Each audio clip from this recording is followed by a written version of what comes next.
Bitootessa 18 2023 harka fuula daawwattootaaf hordoftoota Bilisoo TV ashamaa akkam jirtu kun oduu keenya kan guyyaa har'aati. Oduu keenya kan guyyaa har'aa waliin an Murataa Obsaati.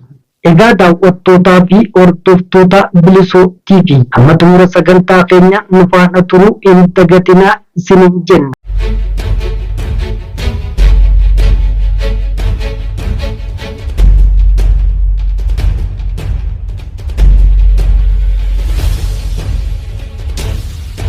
Ijoo oduu bitootessa 18 2023 baha Oromiyaa godinoota lixaa fi baha Harargee keessatti lolli sababa daangaa wal qabatu Oromiyaa fi mootummaa naannoo Soomalee gidduutti geggeeffamu osoo hin dhaabbatin har'aas lubbuu akkasumas qabeenya balleessuun itti fufee jiraachuun baramee jira. Godina lixa Shaggar aanaa Meettaa Roobii keessatti waraanni maafiyaa PP namoota gooluun itti fufanii jiraachuun dhagahamee jira. Godina lixa Wallaggaa aanaa Qondaalaa keessatti waraanni faashinistiin PP qabeenya nama tokko qofa walakkaa miliyoonaan tilmaamamu saamaa jiraachuun dhagahamee jira. Godina kibba lixa Shaggar aanaa Qarsaa fi Maalimaa keessatti waraanni bilxiginnaa geejjiba dhorkachuun uummata rakkisaa jiraachuun baramee jira. Murni bilxiginnaa godina Wallaggaa aanaa Horoo Limmuu leenjii milishummaa jechuun uummata yoo qaban bulchiinsa magaalaa Adaamaa keessatti dargaggoo hedduu leenjii waraanatti fe'aa jiraachuun dhagahamee jira. Waraanni murna bilxiginnaa 8 lixa Oromiyaa godinoota garaagaraa keessatti harka kennachaa jiraachuun baramee jira. Godina baha Harargee aanaa Gurraawaa fi Ulfaa Jallee keessatti waraanni maafiyaan PP namoota dararuu jabeessanii jiraachuun dhagahamee jira. Kaaba Shaggar aanaa Darraa keessatti Intaaliyiin Amaaraa uummata Oromoo irraa miidhaa ga'uu itti fufee jira. Egaa daawwattootaaf hordoftoota Bilisoo TV kun turtii ijoo oduu keenya kan guyyaa har'aati. Amma gama bal'ina oduu keenyatti isin ceesifna nu faana tura. Godina kibba lixa Shaggar aanaa Qarsaa fi Maalimaa keessatti waraanni bilxiginnaa geejjiba dhorkachuun uummata rakkisaa jiraachuun baramee jira.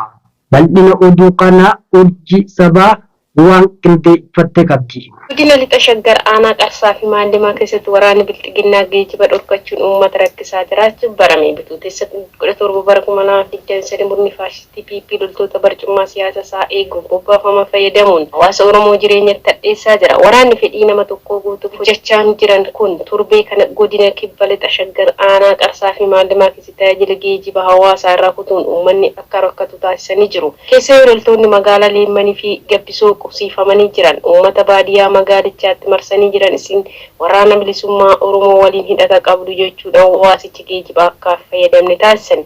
Geejjibni aanichaa bakkoota garaagaraatti magaalaa irraa gara baadiyyaa deemuun erga dhaabbatees bubbuleera.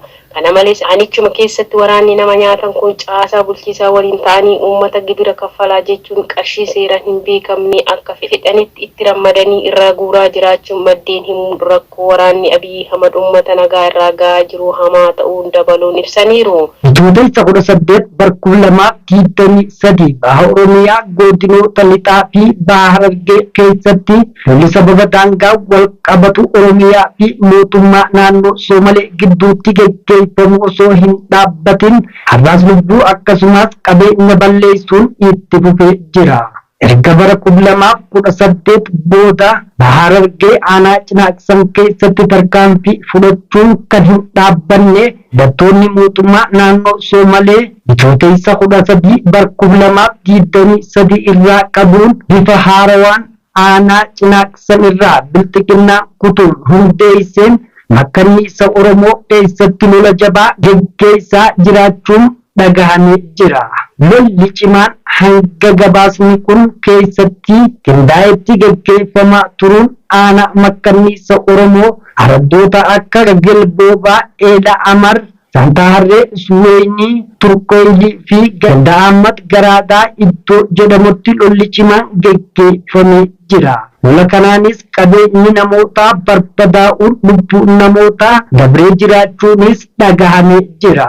Lolli kun torbee dabrees jabaatee geggeeffamuun lubbuu namoota 10 ol galaafachuun qabeenya barbadaa'e yoo ta'u, haala amma mul'achaa jiruun lafti makkanniisa Oromoo jalatti citee keenyaa sababa jedhuun poolisoonni humnaa Soomaleen duula bananii akka jiran maddeen Bilisoo TV'f himanii jiru.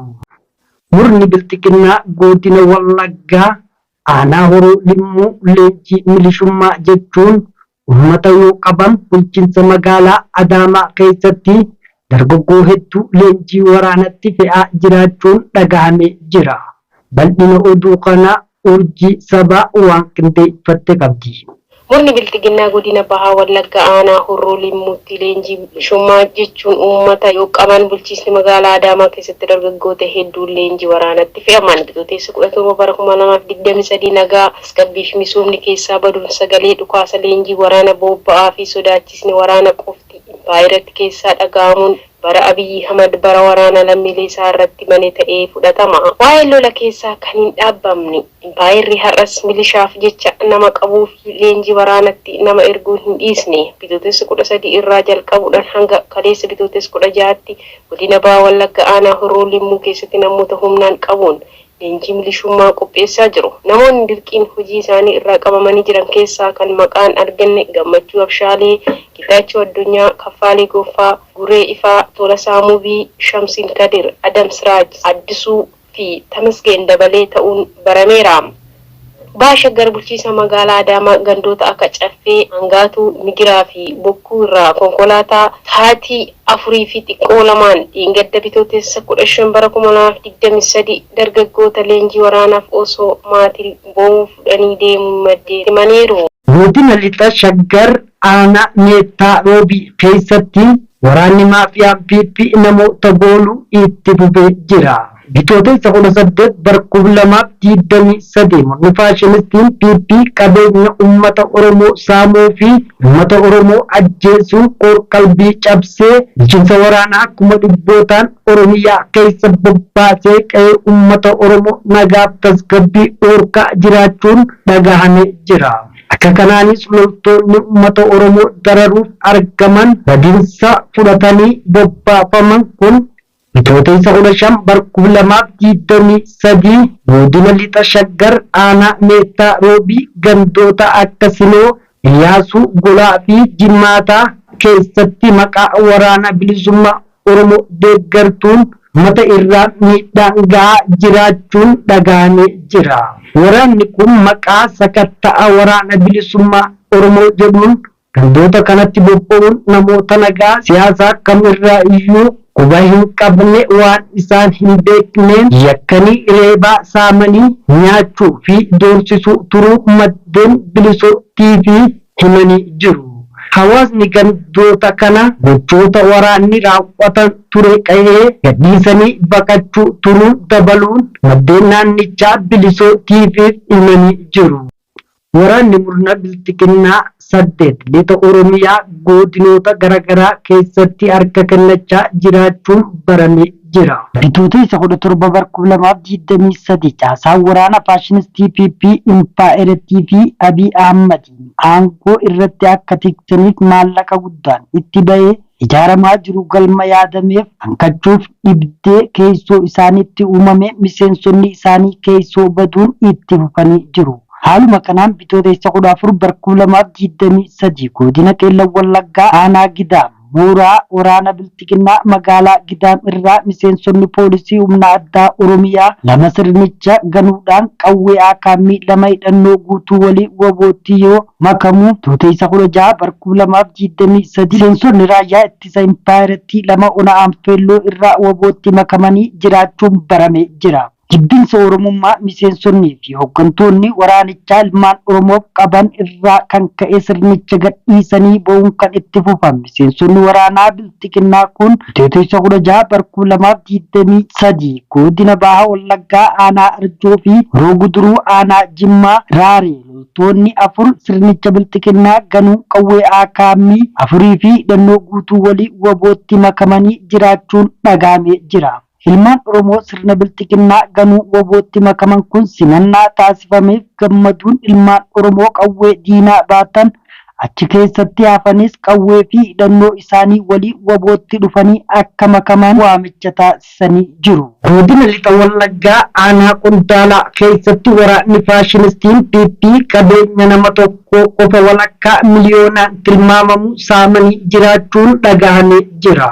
Bitootessa 18 bara 2023 murni afaan qawween bulchuu Bilxiginnaan caasaa isaa amanamoo ta'an qofa diriirsee ilmaan Oromoo irratti cunqursaa hamaa geggeessuun qabeenya lammiilee nagaa waraana isaa itti bobbaasuun bulchaa hunda saamaa ooluun dhagahamee jira. Godina Lixa Wallaggaa aanaa Qondaalaa Araddaa Boojii Gaara Arbaa magaalaa Ashunfaa bakka jedhamtu keessatti waraanni maafiyaan PP Bitootessa 1 bara 2023 qabeenya qarshiidhaan 535 970 ta'uu afaan qawweedhaan saamanii jiraachuun dhagahamee jira.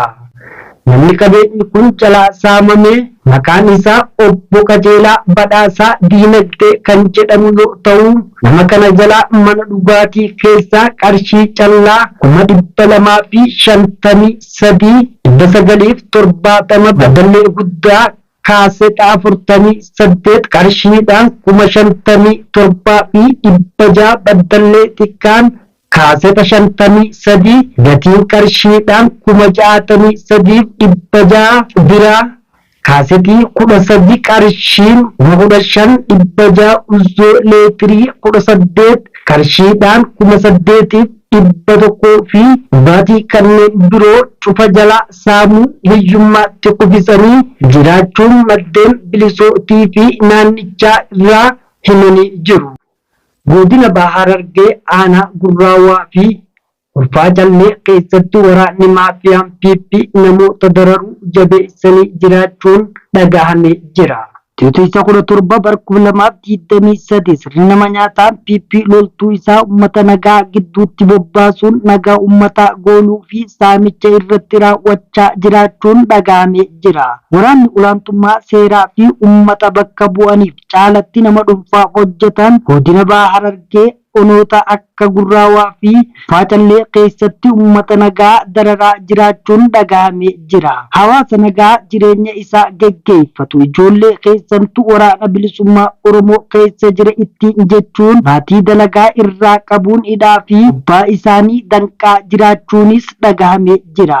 Aanota kanneen keessatti maatiiwwan ijoollee isaanii hojiif bakkoota biroo deeman akka waan bosona deemanii wabootti makamanitti fudhachuudhaan waraanni maatii rakkisaa jiraachuun baramee jira. Aanota gaara mul'ataa jala jiran kana keessatti waraanni bilisummaa Oromoo sochii godhaa ilaalcha jedhuun ergamtoonni Abiy Ahmad hidhaa reebichaa fi doorsisa geggeessanii latti qabeenya namootaa kan wabootti jechuudhaan saamaa jiraachuun maddeen bilisootiif himanii jiru.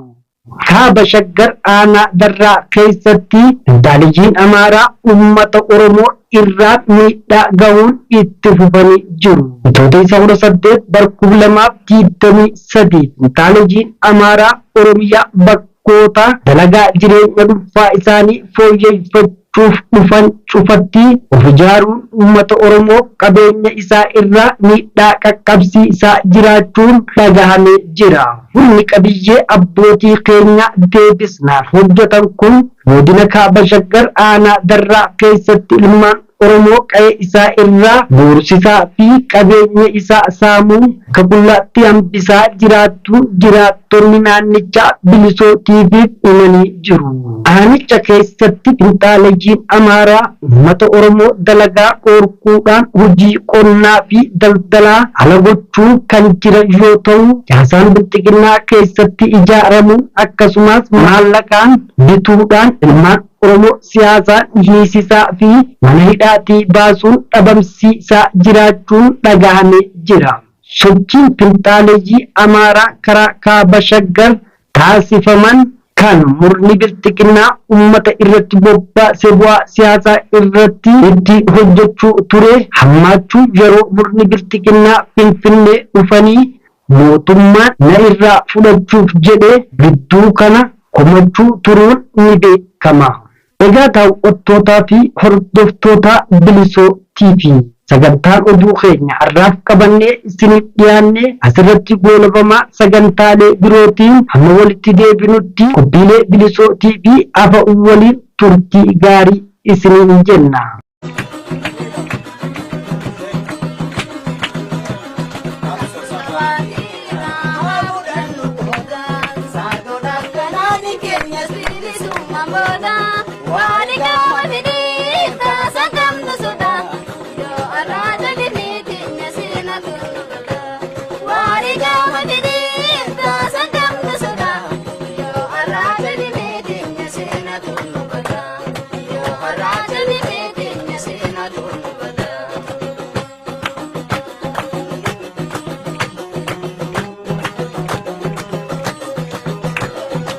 Somebody summa bu'a baay'ee qabdi hangam jabaatullee hin kutannu abdi buufu qabne haata kannu daandi kan nu gubaa jiru dhaamu qaba ibiddi kan Oromoo gubu dhaamu qaba ibiddi.